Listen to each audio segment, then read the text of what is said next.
Hello there guys, welcome back to Younes Talks Football, welcome back to a brand new video. I hope all of you are doing well. Yesterday we gave you the shock announcement, yes, a shock announcement. It's not like we've been expecting this announcement for the past few weeks, but Edouard Mendy has signed for Chelsea. So if you haven't watched that video, make sure after you finish, you click on the card over here and you head over there and enjoy it. Again, if you are new, hit that subscribe button, hit that notification bell to be notified once I've uploaded so then you know when I've uploaded, and smash that like button. Let's try and get to 7,000 likes. It's been a while since we've hit 7,000. We're getting closer, but it's still been a while, so let's step it up.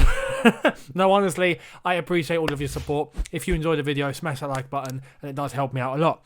Let's get into the preview for West Brom versus Chelsea at the Hawthorns tomorrow at 5:30 p.m.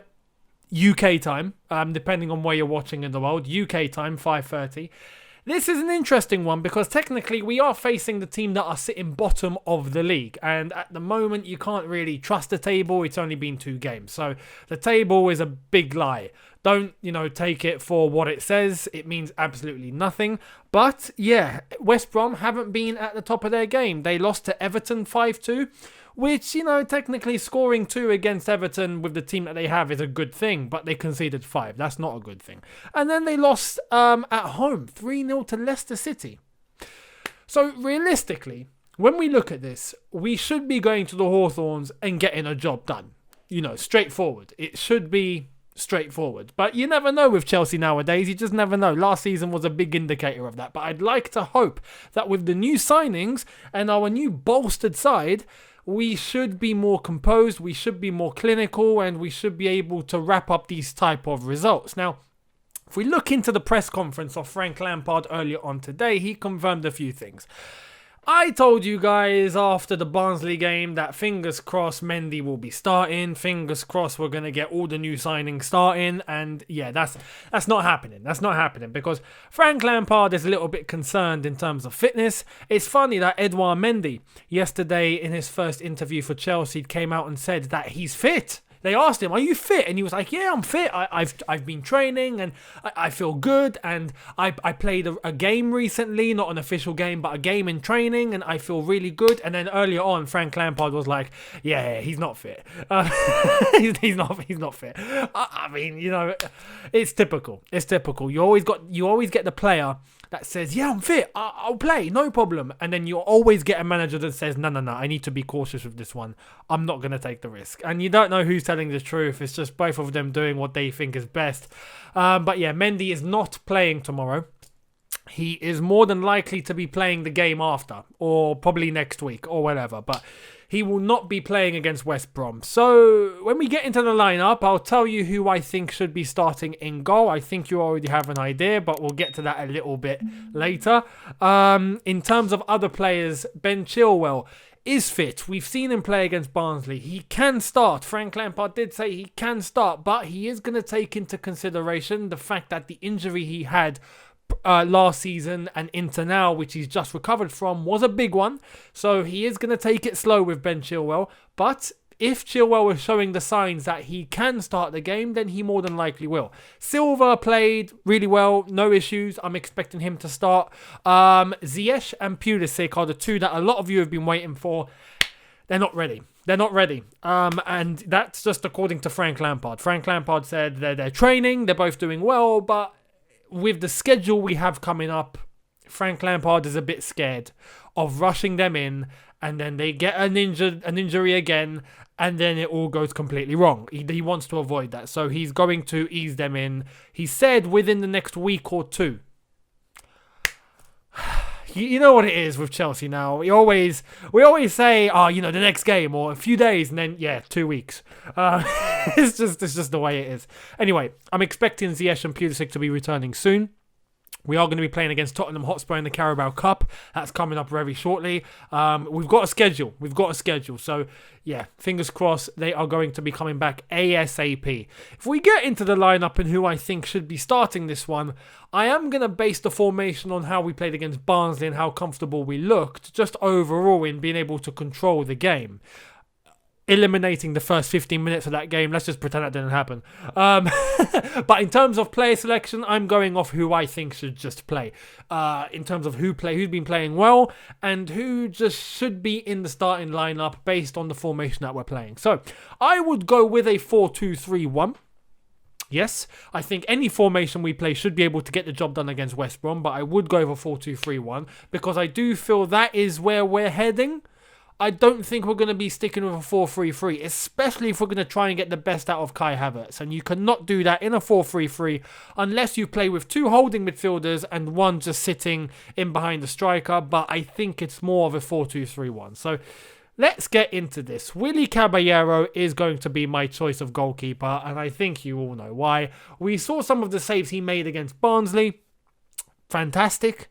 His passing was a little bit dodgy, but then again, that's not an issue. He's a goalkeeper, for God's sake. So I think Willy Caballero should be starting. Kepa had a howler against Liverpool, and we can't risk that. We just can't risk any more howlers. We just can't. Petr Cech's been working with him in training, as I said yesterday, and I hope he fixes him.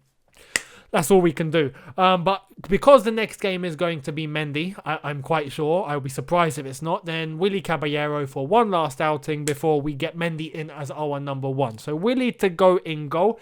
Reece James as right back. We saw Azpilicueta play against Barnsley. It's the return of Reece James. I think that's the right thing to do. Left back, Chilwell if fit. If fully fit and is able to play 90, play Chilwell. However, if he's not fully fit and he's not going to start this game, I would play Emerson. He played outstanding against Barnsley, and I think we can all say that. We have to be cautious, and this is why I didn't even mention him in that video, because we've seen it before, not just with him, but with other players. They have one outstanding game, and then they go missing for 10 games. Emerson is of that breed. And I don't want to get everyone's hope up that, oh yeah, he's flipping amazing now. Yeah, he's the best left back we've had since Ashley Cole. No. But he played well, and you can't take that away from him. He's deserving of a start if Chilwell's not fit. He's deserving of a start, so I would give him another opportunity and see how he gets on. And then Chilwell is there if we have to switch around. So Chilwell if fit, if not, Emerson happily. Zouma and Thiago Silva would be my centre-back pairing.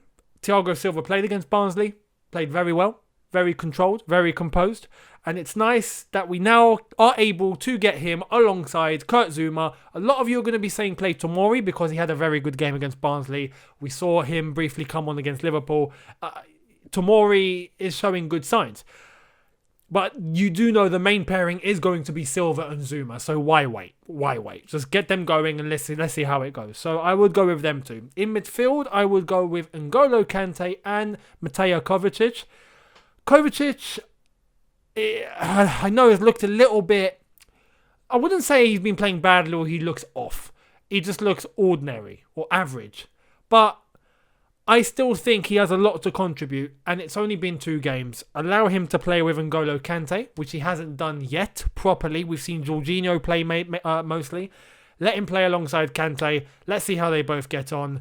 With Kai Havertz just in front of him, and Kai Havertz going to be in the number 10 role once again, and let's hope he gets another hat-trick. Why not? But we saw what he could do in the number 10 role.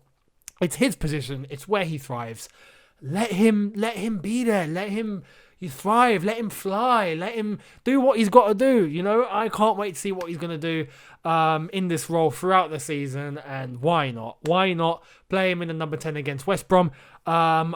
This is where it gets a little interesting because we don't have wingers. Ziyech and Pulisic are still out. So who is going to play on the wings? This is going to be controversial because I am not going to include Mason Mount in this one. No. I think it's safe to say, if he played one more game, it's ridiculous. He's played every game. And our schedule hasn't exactly been a week apart in between games. No, it's been every 2-3 days. To play him again? No. I think we need to understand here, if there's a position going in midfield, absolutely consider Mason Mount. He's just not a winger. Yes, he can press. I just don't think that is a fundamental cause now or fundamental reason as to why he needs to be playing every game on the wing when we have a winger that's sitting on the bench and I believe needs more opportunities. And that's Callum Hudson-Odoi. Play Callum Hudson-Odoi on the right-hand side. For goodness sakes, play him tomorrow. He played against Barnsley. It wasn't a bad performance. It wasn't a brilliant performance. But he needs a run of games. He needs some consistency. Let's see what he can do. He deserves the same chances that the other young players have got. Let him thrive. Let him get that chance. Let him run with it. Let's see what he can do over the next 2-3 games in the absence of Pulisic and Ziyech. We have him at the club and we kept him because of a circumstance like this. He is at Chelsea and he signed a 5-year deal because he is a part of our plans. If we had Ziyech and Pulisic, either one of them or both of them go injured, well, our next winger to call upon is Callum Hudson-Odoi, and that's why he is at Chelsea at the moment. If not, we should have just sold him to Bayern Munich. It makes complete sense. I would play him. He's a natural winger. Play him. Just play him and see what he does, for goodness sakes. On the left-hand side, I would play Timo Werner, because he can play there on the one-off. And the other reason as to why I would play him there is because if we play him up front, there's no one else to play on the left-hand side except Mason Mount. I believe Werner on the left-hand side can do a better job because he's more adapted to that role than Mason Mount is. But the other reason is Tammy Abraham. Tammy Abraham, who had a very good game against Barnsley. Yes, it was against Barnsley, but he had a very good game. Let him ride on that confidence. He had a fantastic a set of double assists, 2 assists and a goal against Barnsley. So he played really, really well. West Brom shouldn't be much of a challenge for him to really be up against it and go, oh my God, I might not perform. No, I think he would do a good job. So play Tammy Abraham up front because Tammy can't play on the wing. Werner can. So that is how I would set up the team, and I think that would be a very good team. Later on, yes, we can bring Mason Mount on, or we can bring whoever on if whoever is not playing well or whoever needs a rest. But yeah, that is how I would consider the game against West Brom. And then after that, hopefully Ziyech, Pulisic return, and we can get more to a full starting 11 that we are expecting to play. That is going to come, hopefully sooner rather than later. But there we are, that's my 11. Let me know what you think in the comment section below. Do you agree or disagree? Any suggestions you want to make to the starting 11 that you would put forward, let me know in the comment section below. Subscribe to the channel if you are new. Hit that notification bell to be notified once I've uploaded. Again, my social media links are in the description. In terms of this game against West Brom, and considering the schedule that we have, do you think this starting 11 is a good one to go with? Are there any adjustments that you would make? Are there any players that you would rest because of the schedule that we have going forward? Let me know. But I'd love to hear it. Smash the like button if you haven't already. Let's try and get this to 7,000 likes. I appreciate your support. Thank you all so much. And I will see all of you after it's all said and done. And hopefully we've bagged 3 points and we climb ourselves up the table. Now, if I'm going to leave you with a score prediction, because I am going to do predictions this year. Unlike last year, I felt like I was jinxing it a bit. But let's do it this year. I am going to go with a... I'm flipping out 2 or 3. Let me be optimistic. I'm going to go West Brom 0, Chelsea 3. I'll see you after the game. Have a good one. Look after yourself. Take care and peace.